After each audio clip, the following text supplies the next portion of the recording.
Inshallah. All right. The recording is on. Yes, we're ready to record. Okay, then. Assalamu alaikum. Walaikum salam.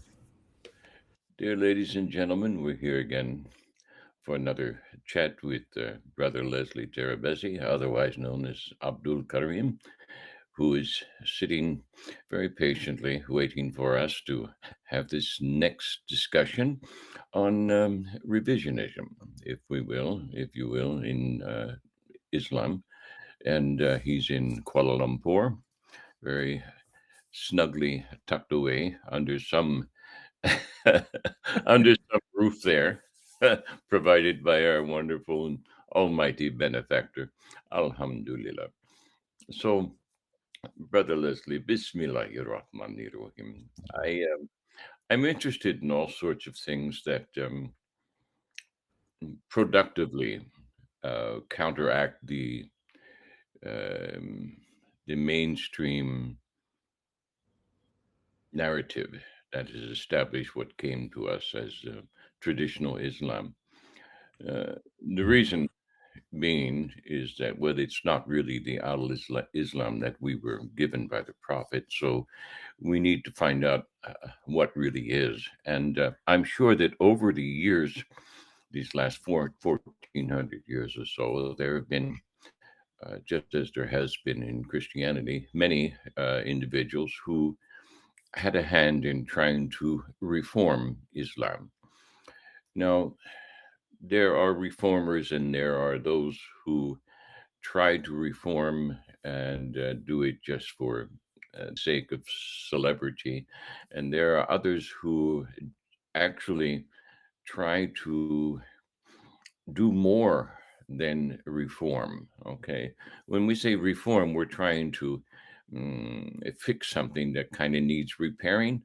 But what about the what do you do if you've been handed something that isn't really working and it's not in the correct form to begin with, you see?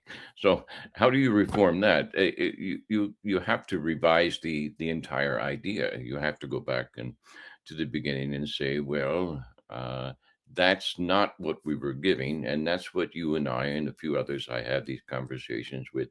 That's what we've been doing. We sort of take a look and go back and we say, okay, well, this is what the prophet or this is what our Quran intended for us to receive, and compare that to what we actually did receive, and we find out that they're two different things, two different phenomena, contradictory ideas, contradictory laws, contradictory theological expressions of what it is that some people think is divine order. So I'm wondering, yes, we know the story. Well, most people know the story of Martin Luther and, how he went about with his Reformation. It's called the Reformation of the Catholic Church. Well, yeah, that's what happened. They reformed something that was already incorrectly formed.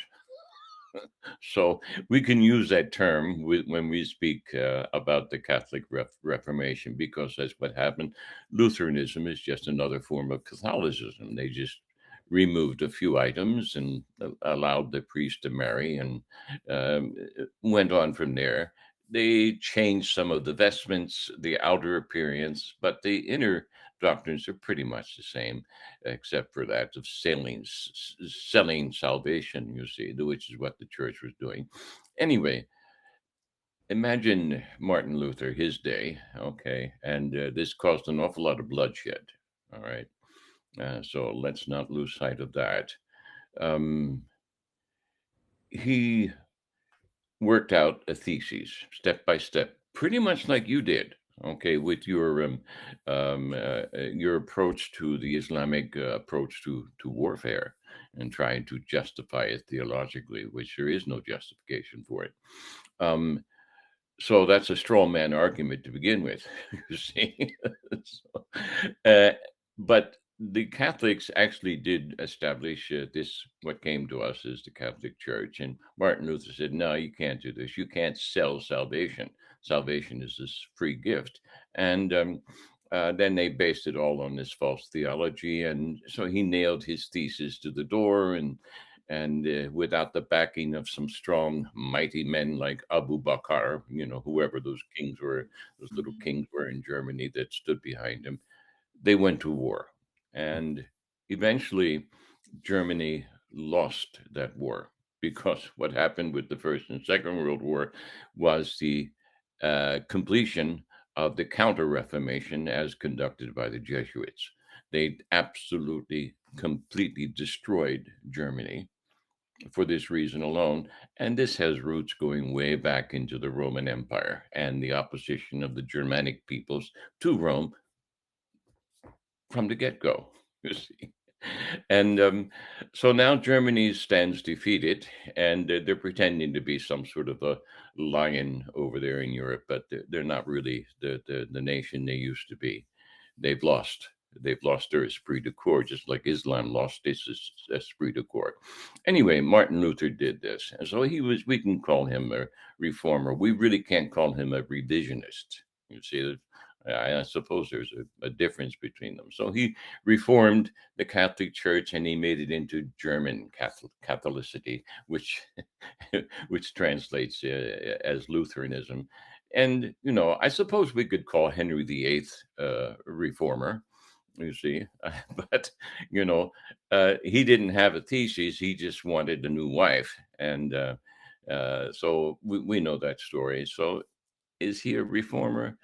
Well, no, he's probably just a con artist who was the biggest gangster in England at the time. Um, so, who does that leave us with? Has Christianity been reformed? Well, the best reformer of Christianity that comes to my mind, is the esoteric reform of Rudolf Steiner, who established with the what you might want to call the Church of Anthroposophy just about 100 years ago, before things got heated up in Europe, and all kinds of people got angry with him too. And he incorporates ideas, the ancient Hindu ideas, reincarnation, and he says so and so was such and such a person in a previous life, and then he brings all this historic, vain historicity into play, and he tries to explain it in terms of the cosmic Christos, if you will. So this was a real revision, and because it had nothing to do with what came to us as Catholicism or even Christianity. Esoteric Christianity is a completely different animal. So we know about some of those efforts made by some of the reformers and revisionists in Christian history.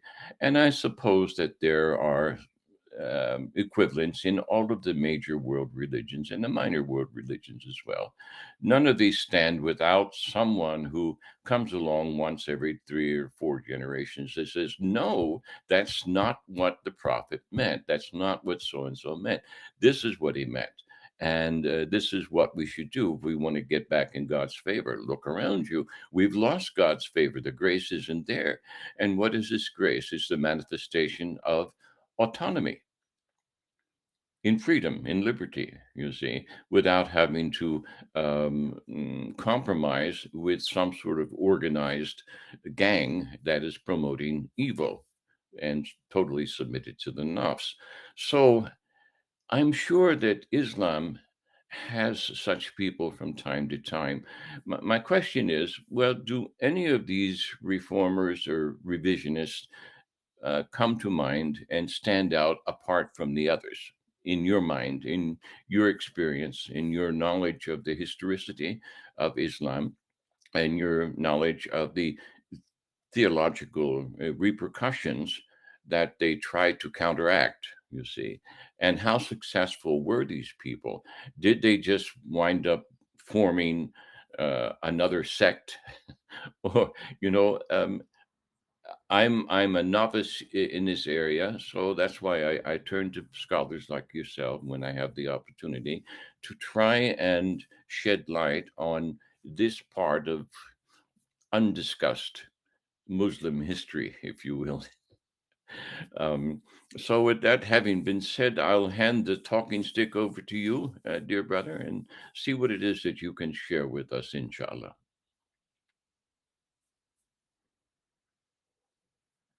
Uh-oh, we can't hear you. I'm so sorry, I forgot to unmute myself. All right. Yeah, thank you, Brother Omar, for that wonderful introduction. And yeah, just before I begin, may I take a couple of seconds to Of do my course. customary? Of course.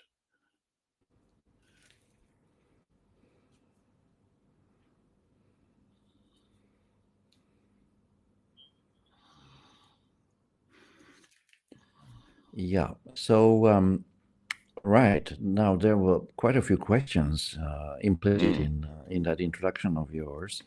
So I'm just wondering, where do I begin? Where would be the beginning? Well, perhaps I can begin by noting that actually Islam itself could be thought of as a kind of reformation, you see, because the Prophet Muhammad, peace be on him, actually came to remind us of something that we have already been told about before, you see. So he did not bring any new religion. He merely came to, in this case, to bring the religion to the Arabs, first of all, the Arab people, and then to everybody else, because Islam is a religion for everybody. It is not just, Prophet Muhammad is not just our prophet. He is supposed to be everybody's prophet. Of So I course. would say that the first reformer was, in fact, Muhammad himself, and we have, of course, I mean, in the Quran, there is much evidence where Allah says that we have not given you anything that we have not given to the people before you.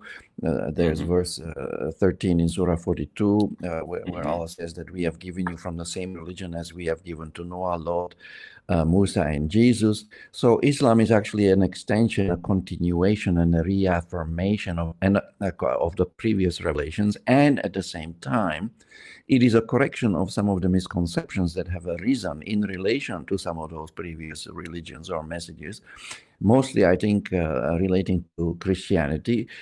We have, clear verses in the Quran where Allah reminds us of about maybe 6 errors that the Christians, have somehow incorporated into their perspective. One was that Jesus is God. The divinity of Jesus is rejected, of course.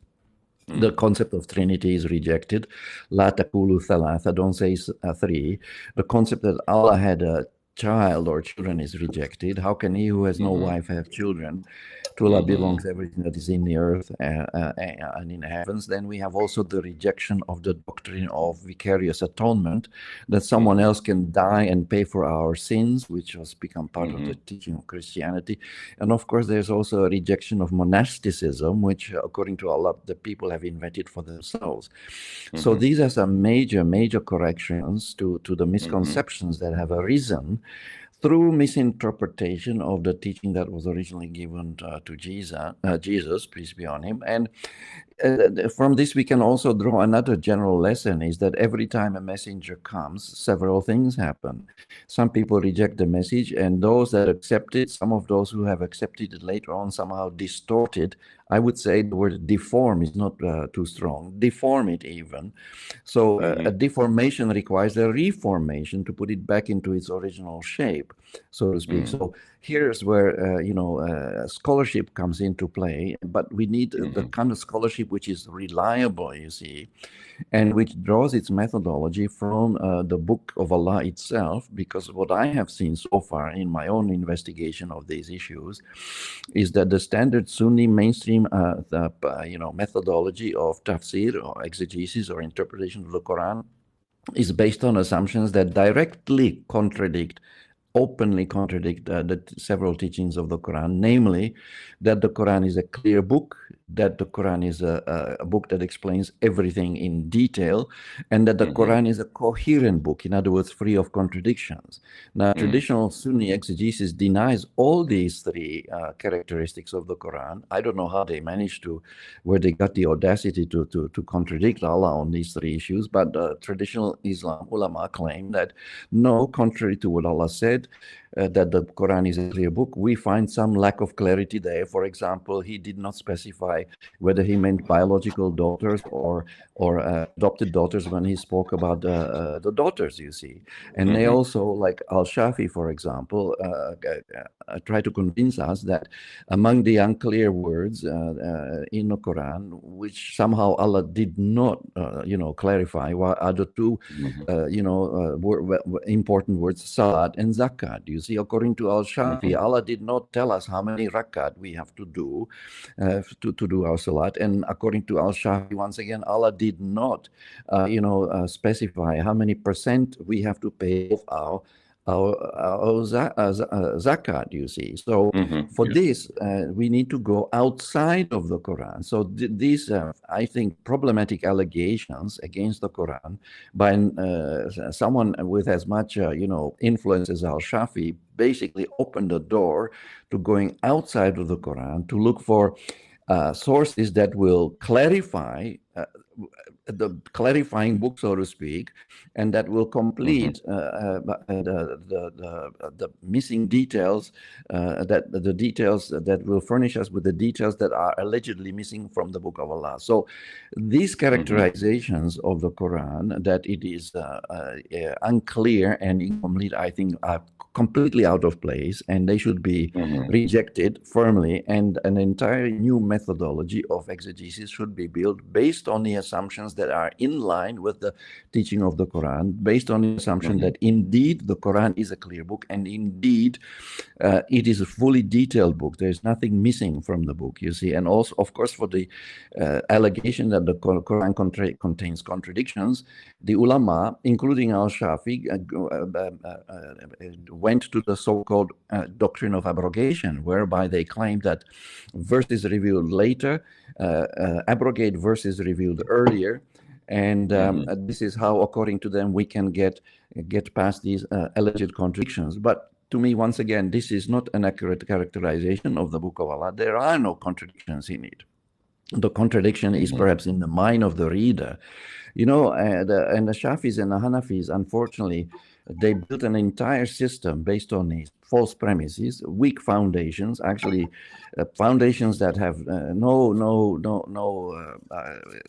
basis in the Quran at all. They developed the science of the whole system of classifying words into clear and unclear. And I remember reading in the book by Shukriya Hossein Ramij called Language and the Interpretation of Islamic Law, that the Shafis have altogether 6 classes of words. 3 of them are allegedly unclear, including mutashabihat, which is a wrong rendition of the word in the first place, because mutashabihat does not mean unclear. It means allegorical or something. It implies similitude, right, or metaphorical. So the Shafis have come up with 3 classes of unclear words, while the Hanafis went even higher than that. They have altogether 10 classes of words. First, both of them classify all words into clear and unclear. And under the category of unclear words, the Hanafis have actually 5 different classes of unclear words. Now, I cannot believe that this actually happened, in traditional tafsir, but why did that happen? I mean, we can look at the reasons. One major reason, I think, for this is that the ulama as a whole, although there were some exception, sort of shied away from the use of reason or aql or rationality in their reading of the Quran. Now, the moment you shut down your mind or you refrain from using it to its full capacity, you are going to have problems, because you will not be able to understand anything, let alone a book like the Quran, without recourse to the brain, to the mind, and without using your reason. And we know already that, for example, in Bukhari, there's not a single book on aql or the intellect, right? So,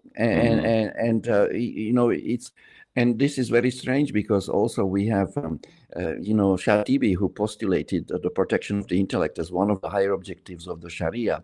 Well, if it is one of the higher objectives of the Sharia, why are so many other Sunnis saying bad things about reason and rationality, you see? So, Mm-hmm. and we have other examples. I think even Al-Ghazali, Imam Al-Ghazali rejected rationality in the form of when he rejected a big part of it when he rejected the concept of causality, the relationship between cause and effect. So the rejection of reason was probably among one of the leading reasons why the Quran was misunderstood, and a very poor, problematic, I would say, substandard methodology of exegesis was developed on this basis. We need to remember also that according to traditional Sunni thought, a mukallaf is a person who is in full possession of his rational faculty, a legally responsible person, mukallaf. So now when the ulama declare that we cannot use our reason to understand revelation or the Quran, and they have a hadith to that effect. Two of the hadiths are quoted by Abdullah Zaid in his book Islam and Introduction. And there's another hadith, according to which the Prophet allegedly said that, described reason-based tafsir as a form of kufr. Yeah, and by the way, the word kufr and fikr, that they are quite closely related. There was the notion also among traditional Muslims, still is, that there is something called kufr al-fikr or fikr al-kufr. In other words, disbelief that arises from thinking. Now, that is absurd, So where did this bias come against thinking come? Well, I think it came also from the clash between the so-called rationalists on the one hand and the traditionalists on the other hand, where the rationalists like Imam Abu Hanifa, the Ahlul al-Rai, prefer to use reason to understand revelation, but the traditionists, because they, due to their enchantment with tradition, they became spellbound, as I sometimes think of it. They did not trust reason to give them the correct understanding. Rather, they would imitate, blindly follow their forefathers. In other words, they prefer to do something that is actually explicitly discouraged in the Quran. We are told repeatedly not to follow the ways of our forefathers. But the people who follow hadith are doing, the man-made hadith are doing exactly that. So you see, by the way, this clash, so-called clash between the Ahlul Rai and the Ahlul Hadith has another dimension. The more I read about the subject, the more I realized that the clash was, yes, it was a clash between people who wanted to use reason and people who wanted to use tradition to get a better understanding of revelation. But the people that use reason also included another group, which, by the way, is not mentioned at all by some traditional scholars. And here I can perhaps mention, without intending any malice, the late Professor Dr. Taha Jabir Awani. When I scanned his last three books, Islamic reform, issues in Islamic reform, and reviving the balance between, Quran and tradition, I did not find a single reference in all three books to the Ahlul Kalam, who were the people of Kalam, who were basically rejected all traditions, and they put emphasis on the Quran as the primary and only source of guidance and legislation in Islam. So, in other words, the Ahlul Kalam were basically the first Quranists, just like the Prophet was actually the first Quranist, because did he follow anything like Bukhari, Tirmidhi, and all the others? Of course not. So anyone who thinks who is following Bukhari, Tirmidhi, Nasai, and all the others, and thinks that he is following the Sunnah of the Prophet, I'm sorry, brother, you are seriously misguided, because the Prophet never even heard of those people, let alone follow them. They did not exist during his time. So the real Sunnah of the Prophet was to follow the Quran, the Book of Allah, which is what was revealed to the Prophet, and he was in fact asked to follow that which is revealed to him, and he refused to change it. When people asked him, they said, change this Quran or bring us a different Quran. No, he cannot do it, you see. So the real clash, I think, was as much between the Ahlul Quran, the Quranists, and the traditionists, as it is until this day. In fact, we can see these clashes in Clubhouse, for example, where we have, broadly speaking, two groups, the Quranists and the traditionists, and we clash almost every day over this issue. That clash was there from the very beginning, you see. And in fact, even the people who were these people? Who were these people you mentioned? The people of Kalam. Well, one was they were the Mu'tazilites, according to Mustafa Akyol in a paper that he wrote. You can find it online. I think I put it in that bibliography I sent you from the Cato Institute. The Mu'tazilite were known as rationalists, people of Tawheed and justice. They like to use reason. They believed in freedom of the will. socio-political. And they were the first ones, in fact, who formulated Kalam theology, which was a kind of rationalistic theology based on the Quran, which was intended to respond to some of the secular or philosophers who had reservations about, Islamic philosophy, so to speak, because to them, perhaps the Islamic philosophy was a contradiction in terms. I don't think it is. So the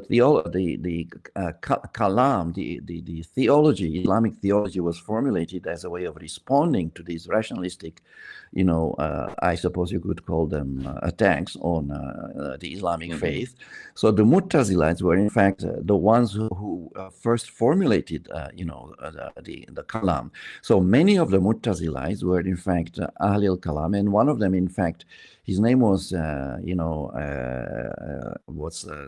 Ibrahim al-Nazar.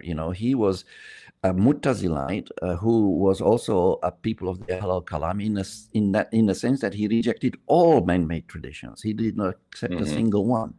The later Mu'tazilites, and also including Abu Hanifa, who is known as a nationalist, the leader of the Ahl al-Rai, the first of the four Imams, he apparently also had a very strict standard for accepting man-made hadith, and he would only accept, according to Daniel Brown in his book Rethinking Tradition in Modern Islamic Thought, Abu Hanifa would only accept one kind of tradition, and that had to be a tradition where the words of the Prophet were recorded verbatim. In other words, exactly how he said them, not a paraphrase of a paraphrase, as almost all the other hadiths are, you see.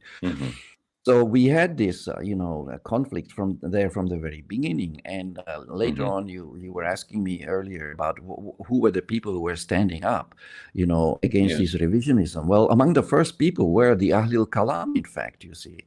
And by the way, when I searched Dr. Alwani's books, all three that I mentioned earlier, for the word Mu'tazilite, guess what? I could not find a single reference to a single Mu'tazilite in all three books. Now, to me, this is a shocking omission.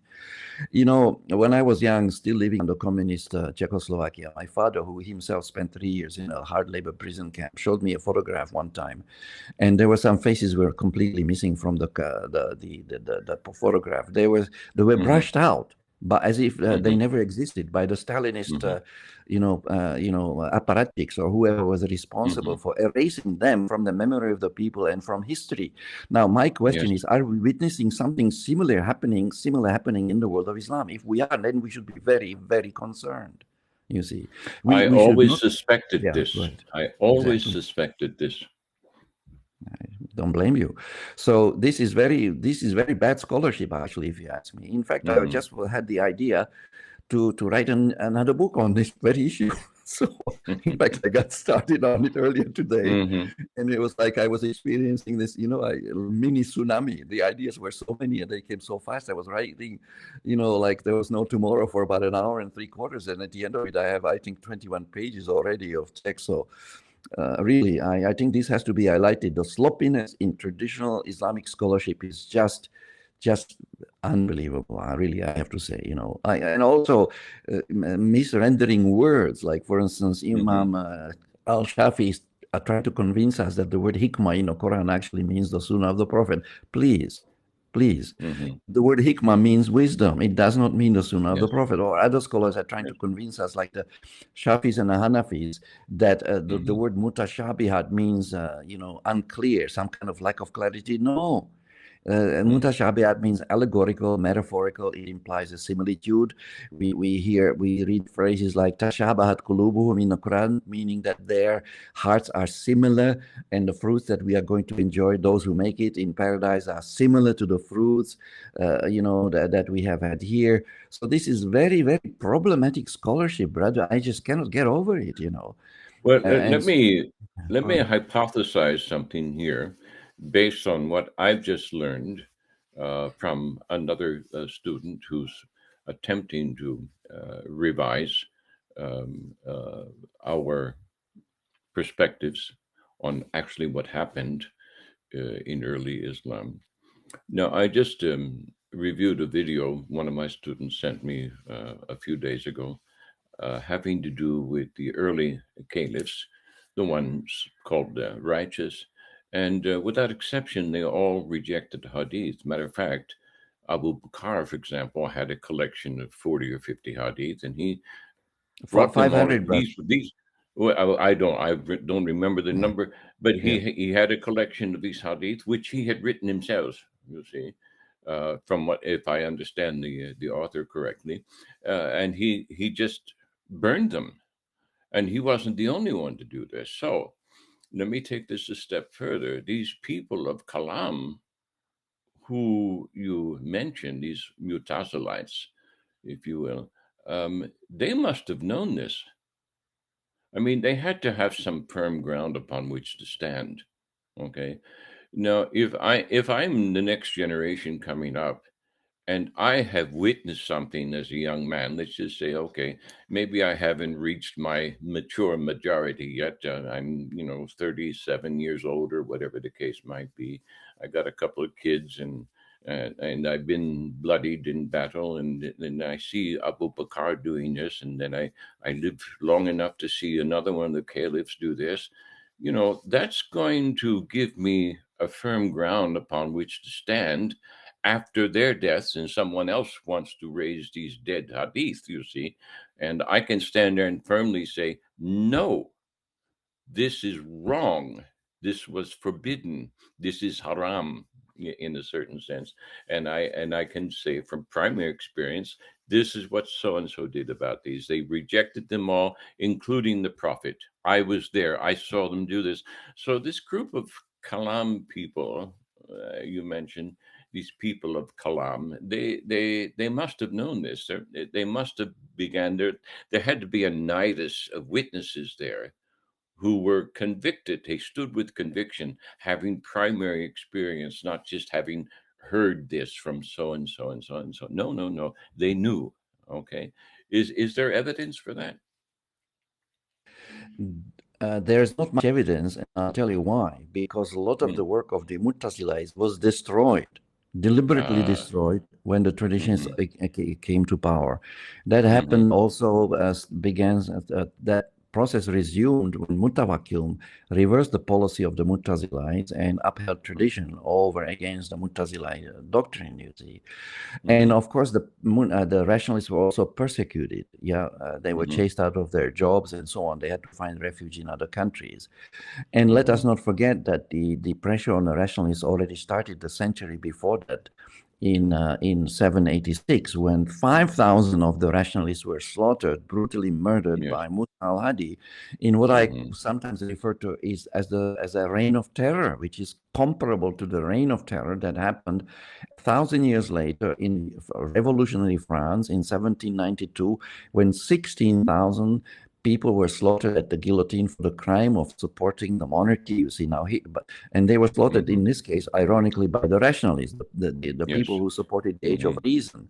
So we've had here in Europe in 1792 the rationalist victory over the traditionalists, but 1,000 years mhm, earlier we have a traditionalist victory over the rationalists, and of course the bias against reason and rationality was very strong, you see, and so these people were accused of being free thinkers. So one reason we don't have too much written evidence, although some manuscripts have recently been discovered, mhm, I think one in Yemen, that give us an idea, you see, and in fact Shafi's mhm, work himself tells us that he was actually being polemical against Ahlul Kalam, whom he identified as such in his work.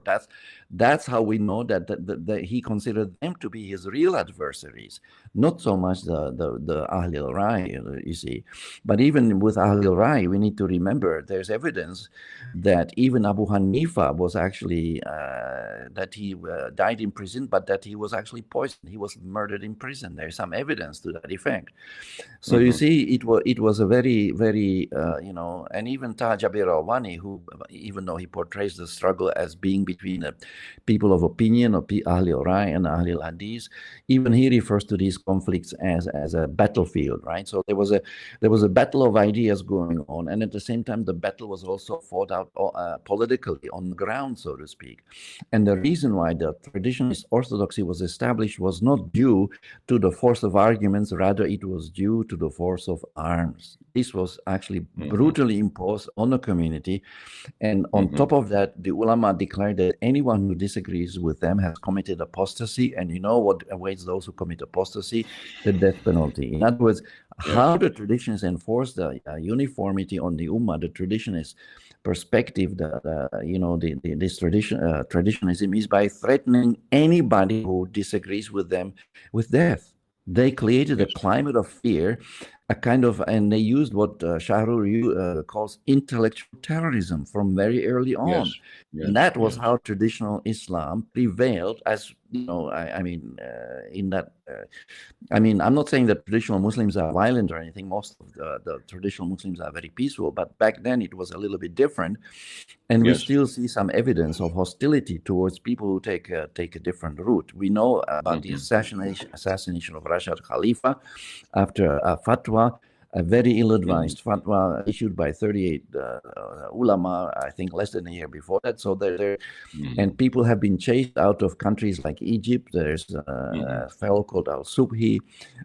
And of course, among the people who stood up to the traditionalist narrative were not just the Kalam and some of the Mu'tazilah, but in later years, we have some opposition, a rise of a Quranist movement in India, and Daniel Brown gives an excellent account of that. His account of the conflict between the Ahlul Quran or the Ahlul Quran and Ahlul Kalam, to me, they are practically the same people.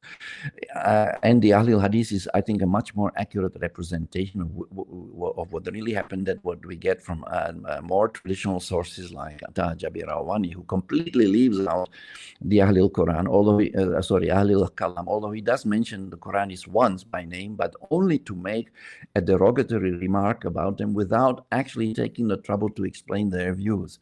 So that was, again, I think, a rather ill-advised remark on his part, because unless you are willing to tell us what they did wrong, they don't criticize them. It was as if a judge had condemned an accused without to a punishment without actually hearing him out, without giving him a chance to defend himself. So this is once again a very I don't know, this is not befitting of a scholar to simply drop a remark like that without giving evidence and substantiation for his allegation. But this is unfortunately what is happening. So, and also we should remind ourselves there are people in Egypt who were also Quran-centric or Quranists. And among the reformers, of course, we have in India, Said Ahmad Khan, who was the founder of the institution that is now known to as the Al-Garth University. Traditional Muslims have a bone to pick with him because he was kind of like somewhat pro-British in his outlook. They call him some kind of sympathizer with the colonial powers. Allah knows best whether that was true, and if so, to what extent. But then also, of course, in Egypt, we have reformers, and elsewhere we have the two people, Muhammad Abdul, and before him, Jamaluddin al-Afghani. They were reformers who stood up to the traditional perspectives, and they stood out. Abdul tried to reform Al-Azhar, but I understand that after he left, many of the reforms that he implemented were reversed, you see, by the traditionalists. So it was back to square one, back to business as usual. So among the modern contemporary writers, we have people like Muhammad Asad, whose book, the translation of the Quran, was banned in Saudi Arabia on the grounds that it was a Mu'tazilite or a rationalist translation. Okay. So, and then we have also Umar Chapra, who was the former head of the Saudi Monetary Authority. He wrote an excellent book on the Islamic civilization, the causes of its decline and prospects for reform. And also he has a paper out there online. I believe I included in that bibliography also. The paper is titled, "Is Rationalism Possible in the Muslim World?" So these are some of the people who have, and of course we have in our modern day and age, we had Rashid Khalifa, who had reservations about the Hadith. And we have people like Brother Edib Yüksel, who has also been doing a lot of work in this area, and others, many others. Sister Aisha Musa has written on this, and we have quite a few Quran-centric people actually all over the world. But it's something of an uphill struggle, but I think the momentum is there. If I can judge from the reports that we get from the Arab-speaking rooms on Clubhouse, these rooms where the Quranists are, moderating the room, sometimes have hundreds of people in them. So the interest in a Quran-centric perspective is very, very strong, at least on this particular app, where people meet and share ideas. So those were just some of the people that, and of course, even our very own institute, the International Institute of Advanced Islamic Studies, its mandate was, should I say, let's say, is to spearhead the reform of the Islamic, the renewal, let me put it that way, of the Islamic civilization. The institute was set up on the initiative of our former Prime Minister, Abdul Ahmad Haji Badawi, and the institute continues to exist now under different leadership. But that is basically the main objective of the institute is to spearhead the renewal of the Muslim civilization. I think the best way to do that is to go back to the roots, back to the Quran, and back also, I would agree with the Salafis, to the Sunnah, but with one qualification: not Sunnah as they understand it, but Sunnah as it was actually practiced by the Prophet. In other words, following the Quran. In other words, we need to revise also our understanding of the Prophet's Sunnah, because it is not what people are telling us, you see, because it is based on these hearsay reports. And by the way, these reports had a political beginning, as you touched on earlier. The hadiths were collected at the orders, or they were commissioned by the ruling caliphs, and there are three of them. Daniel Brown mentions Ibn Hisham, who commissioned someone, I think, called Al-Zuhri to collect the hadiths. And then Taha Jabir al-Wani mentions two caliphs, Al-Mansur, who asked, Imam Malik to compile the hadiths, and that's how we have the Muwatta. And then we have also Umar II, who asked someone called, I think, Abu Bakr to do the same. Now, these scholars actually, there's evidence they had reservations about doing it, because they remember the statement of the Prophet according to which he prohibited writing down a hadith. And Surah 69, verses 44 to 47, also Allah himself prohibits adding to revelation, and even threatens the Prophet cutting off his aorta if he were to attribute to Allah anything in his own name. So Umar II, by the way, according to Al-Wani once again, was the first caliph who declared publicly, and I think wrongly, but he declared publicly that the Prophet himself lifted the prohibition on the recording of the hadith. And after this declaration, I think he managed to convince the scholars to actually do that. And according to Jonathan Brown, in his book The Canonization of Hadith, he also mentions that the people who wanted to collect the hadith were mostly Persian scholars. The Arab scholars had reservations and misgivings about doing it, because they worried, just like the Prophet did, that once these hadiths are put into writing, they could get mixed up with the words of Allah, and that could be a disaster. And that is exactly what happened. The words of the Prophet, or the reports, I should say, they are not really the words of the Prophet, because they are paraphrases of paraphrases. The hearsay, basically, the words of the transmitters, the paraphrase of paraphrases, have been mixed up with the words of the Quran, and this confused the Ummah tremendously, and also had a very negative impact on the Sharia, which included death penalties for blasphemy, apostasy, and adultery, which are not at all mentioned in the Quran. All these punishments come from outside. So the Sharia here actually departs from the teaching of the Quran on those three subjects, you see. So the Sharia became extreme in these three areas, because it relied on outside sources to derive the law on these three actions, you see. So a massive disaster. And so people like Ibn Baz in Saudi Arabia tells us openly and explicitly that the Sunnah is a part of the Quran. This is a verbatim quotation, brother, and that it is inseparable from the Quran. And there are other scholars who go even farther than that. They claim that even the tafsir, the commentaries, the exegesis of the scholars becomes part of the Quran. Now, please help me out. What is going on here? This is catastrophic, really. A serious breakdown of jurisprudence and exegesis, triggered by, I think, two factors: enchantment with tradition and a breakdown of reason, or the repression of reason and rationality. So if we want to have a serious renewal, we have to rehabilitate reason, re-engage reason in our understanding of revelation. And also we have to do away with many of these falsehoods, the bad readings of the Quran. And we also should check out, problematic teachings like the doctrine of abrogation and the doctrine of predestination, which are both serious aberrations and entirely contrary to the teaching of the Quran. Thank you. I can't help but think, dear brother, that most of our traditionalists, Muslim traditionalists, if you were to remove the Hadith, and let's just imagine, they've become like drug addicts, actually. If you remove the Hadith, just like you would remove the substance that is being abused from an addict, they would go through withdrawal symptoms because they have nothing else to stand on.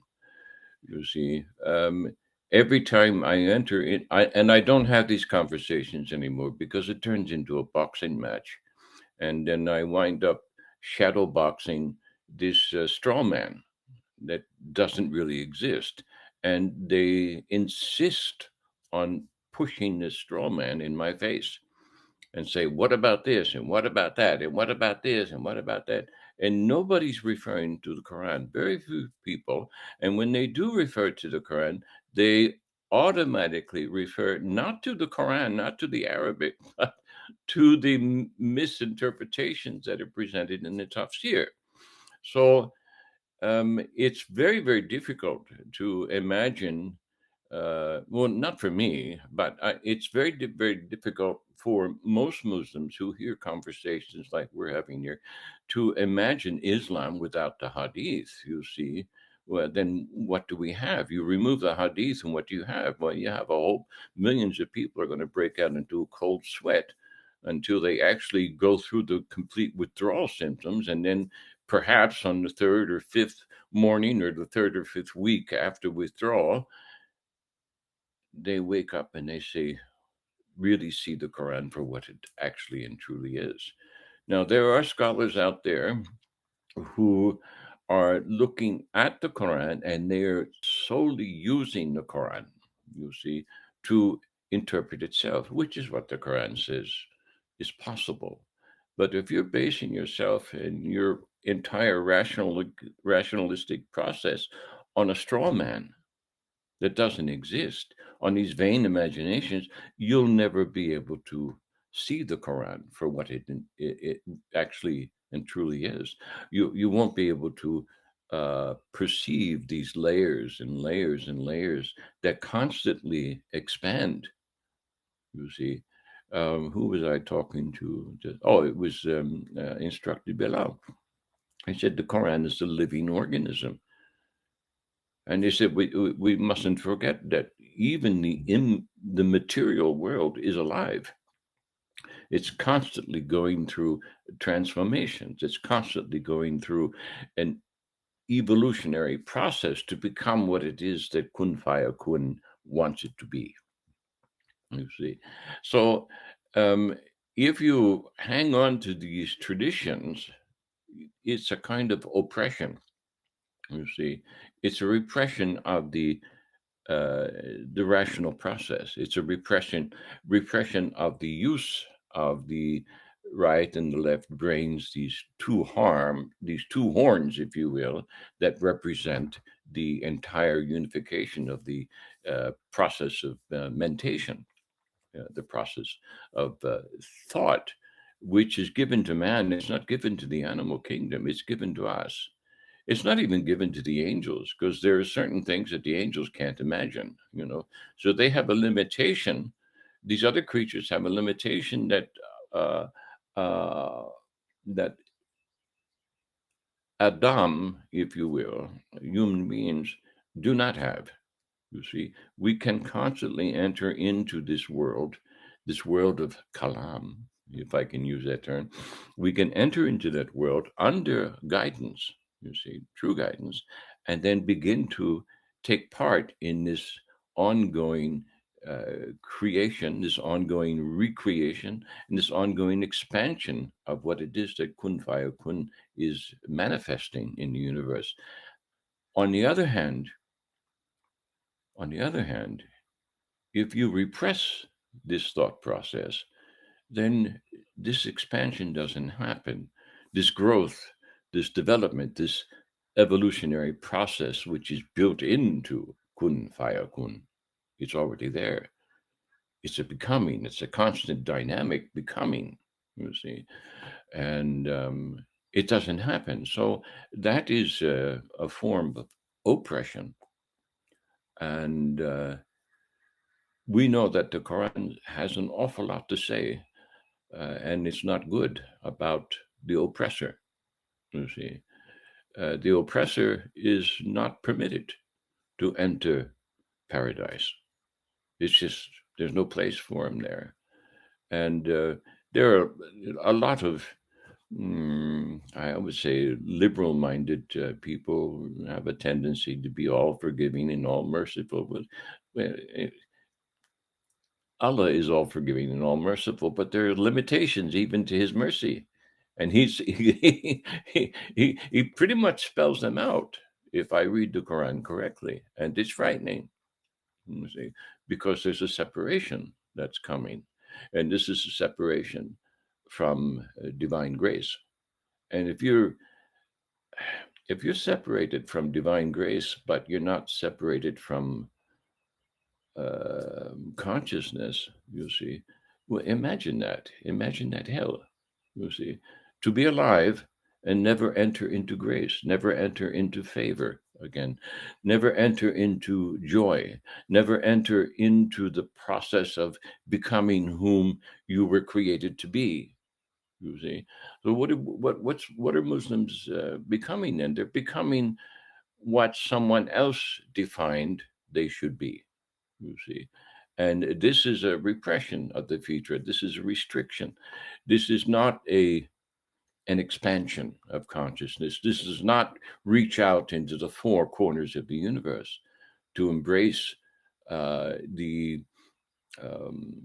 ever-present presence of the Almighty, you see. So we put him way out there. You see, they put him way out there, and you can't touch him.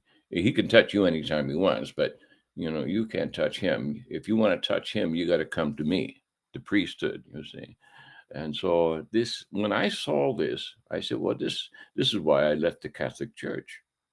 You see, because I eventually went to the priest one day, and I said, well, how can God marry his mother and then, give us himself as his son? Father, this doesn't make any sense to me. And then he wants us to remember every day this bloody sacrifice? I'm shaking my head here as this nice little goody two-shoes altar boy. And I'm saying, this doesn't make any sense to me. And of course, the priest just said, some things you just have to believe. It's okay, my son. Just go home, have supper, sleep well. Some things you just have to believe. Well, I've met these imams, and you go to them with a real problem, and you walk away saying, and they're always saying the same thing. Some things you just have to believe, and some things you just have to suffer, and some things are never answered until the hereafter. So just be patient and don't insist on a rational answer. That's a terrible place to be. That's a terrible way to form a religious institution. And it's a terrible position to be in on the day of judgment, I think, to be one of those who don't allow the questions and prevent people from seeking the answer by erasing their historicity, as you've just mentioned a few minutes ago. Well, the history of the metabolites has been wiped out. Well, it was wiped out with them. Well, now, who would do that? One of the selfish ones.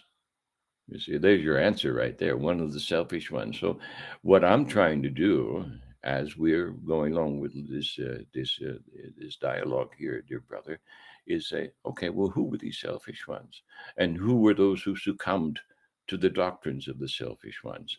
And lo and behold, we're finding out, my God, it's the majority.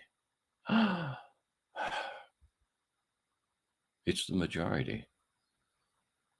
This is a god-awful revelation. It's a god-awful place to come to an understanding. I have students now contacted me on a regular basis and saying they have to divorce their families. They're perfectly willing to live with their families in peace, but their families aren't perfectly willing to live with them in peace, and that's the essence of Islam. You see, so this revisionism that takes place, it causes a division. And this brings me to mind of something that Isa is said to have said in the New Testament. He said, I think not that I've come to bring peace. No, I come to bring a sword, to divide father from son, husband from wife. Yeah, I've seen it now. I've seen it. It's happened, and it's real. And people are trying to compromise their theological positions within their own heart with sentimentality. Okay, well, I have to obey my mother. You see, oh, you do? Who said that? Well, mother, heaven lies at the foot of the mother. You see, oh, gosh. Well, I have a problem with that. You see, I really do. First of all, it's not in the Quran. I don't think. I think this is another one of these Hadith sayings, and it's taken over the hearts of most people in the Middle East. So much so that they will oppress the women, and then they will honor them at the same time. So this is a dichotomy that is, at odds with itself. It's a form of madness. And didn't you just say that the only sober people are those who use their mind? You see, and then they're refusing to let you use it. So here's a perfect example of allowing madness, a form of madness, to dictate the social norms. Okay. I know men who are married to women whom they're oppressing in deference to pleasing their mother. Now, I have a problem with that. I'm supposed to love my mother. I'm not necessarily supposed to please her. I'm supposed to please Allah subhanahu wa ta'ala. You see? And so we have a whole bunch of people. There's a real problem in the Middle East, you see, because the mothers in Islam there, the Muslim mothers, they're getting together and they have these family gatherings. And it didn't used to be this way, but it's coming more in this direction, where the people are gathering for these family gatherings and they're smoking the shisha pipe. Well, it's not, they're passing the hookah around, but it's not just shisha. It is mixed with GHAT, which is a cocaine-like substance, you see. So they're all getting high, and they're calling it a family gathering, and God help you if you don't get involved. You're going to get marginalized. You'll be divorced. And, well, Mama sends the invitation. You can't disobey Mama. You see, well, then the husband, you see, who's obeying his mother and trying to keep the family peace by getting everyone to come in and smoke this hookah pipe filled with God. It's a little sort of cocaine-like leaf that has ruined Yemen, actually. I edited the paper written by one of their top epidemiologists who was a PhD student when I was there in Kuala Lumpur. I was surprised, shocked to find this stuff out. And if the man is repressing his wife in order to please his mother, so he wouldn't come around and get drunk on God, where is this in the Quran? You see, where is this? No, this has become a tradition. Why? Because heaven lies at the foot of the mother? Oh, please, please, please, my dear brothers and sisters, please wake up. Please spare yourselves and your children this misery, because that's what it is. You're inviting all of hell to follow you when you do such things. Oh, gosh, I'm sorry I got off on a tangent there, dear brother, but one thing leads to another in these conversations. And I want to thank you once again for sharing this hour, and I look forward to our next meeting. And we'll take up this theme. I want to explore, if we can, the life and the repercussions of some one or the other of these revisionists who really, gave the revisionist impulse their entire life. They gave themselves to it with all that they possibly could. And these revisionists, this kind of doctrine, this kind of teaching, this kind of reasonings has been kept away from the Ummah. So I would like to bring some of these individuals, using your knowledge of this historicity, you see, to the focus. Yeah, let's look at your bibliography a little bit and see if we can't expand it a bit. All right, because I think this is very, very important. You are crucial. You're a crucial cog in this revisionist machine that we're trying to put together here, because you have an insight that others do not have. Okay. Because you've examined the history, you've examined the sociology, you've examined the the psychology, and the philosophy, and the socio-political ramifications. You've made it your life work, and you've been just as shocked as other people, even more so, because you've looked under all these rocks and you found all sorts of vipers waiting there to bite us. So I would like to continue this looking at the revisionists, if we possibly can, when next we meet, dear brother, God willing. Yeah, inshallah. Yeah. Wonderful. So thank you once again. Wassalamu alaikum rahmatullahi wa barakatuh, dear brother. Wa alaikum salam wa rahmatullahi wa barakatuh.